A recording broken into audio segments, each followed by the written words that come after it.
Senator Chandler. Thank you, Mr Acting Deputy President. Many Australians would have been shocked in recent weeks to hear about our top science body asserting that anyone who identifies as a woman is a woman, or to see in the media the abuse J.K. Rowling has received online for stating simple facts about the female sex. I was less shocked than others to read about these developments. Just a few weeks earlier, I'd received an answer to a question I'd asked Sport Australia at Senate estimates earlier this year. I asked them, for the purposes of supporting, promoting, encouraging and making policy with regard to women's sport, how does Sport Australia define the term woman? Sport Australia's written response, received 3 months later, was Sport Australia has not defined the term woman. The reason I asked Sport Australia this question was because they'd developed a set of guidelines for the inclusion of transgender and gender-diverse people in sport, along with the Australian Human Rights Commission. Parents, competitors, sporting administrators, women's groups and constituents from across Australia were taken aback at the tone and implication of these guidelines and the suggestion that participation in sport should be based on a person's affirmed gender identity and not the sex they were assigned at birth. Given that men's and women's sport specifically exists to cater for the biological differences between the two sexes, this pronouncement by Australia's peak sports body is troubling.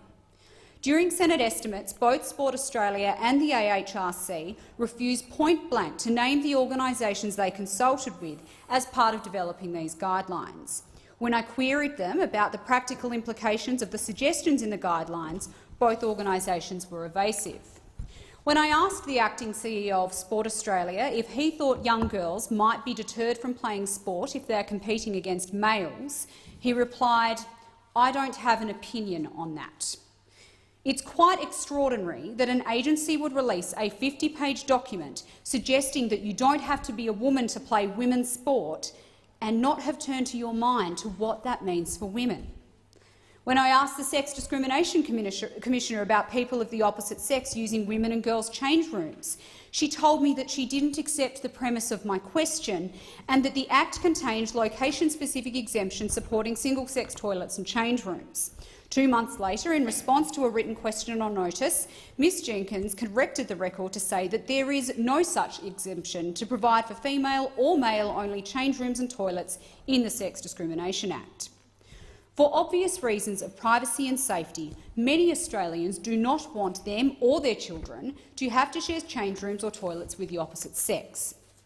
We've seen in the last week J.K. Rowling very eloquently explain the very real and very genuine concerns when it comes to single-sex spaces, speaking from her own experience as a woman and a victim of abuse. The vile abuse and threats which Ms Rowling has received for speaking out on these issues is disgraceful and highlights why many women are afraid to speak out on this issue, despite the vast majority agreeing with Ms Rowling's point of view. Women's sport, single-sex change rooms and toilets, women's health services, women's refuges and shelters are all clear examples of services which are designed to cater for a specific sex with very good reason. But look at how the institutions, which we should be able to trust to understand the importance of differences between the sexes, are acting. Sport Australia has no opinion on what a woman is. The Australian Academy of Science says that if you say you're a woman, then you are. The Australian Human Rights Commission confirms that sporting clubs can have legal action taken against them for keeping a male out of female change rooms. The Australian people never voted for these scenarios and, in most cases, don't even know it was possible under our anti-discrimination legislation. Most Australians would be shocked to know that women may have to share change rooms with a person with male genitalia. They'd be very uncomfortable with an Australian female athlete missing out on an Olympic medal because they were defeated by a transgender athlete who was born male. They'd be appalled if a male sex offender was housed in a women's prison due to their gender identity.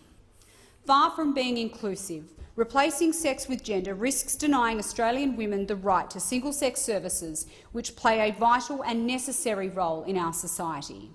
I stand with J.K. Rowling and millions of women around the world who are determined to ensure our rights as women are not traded off in the name of diversity.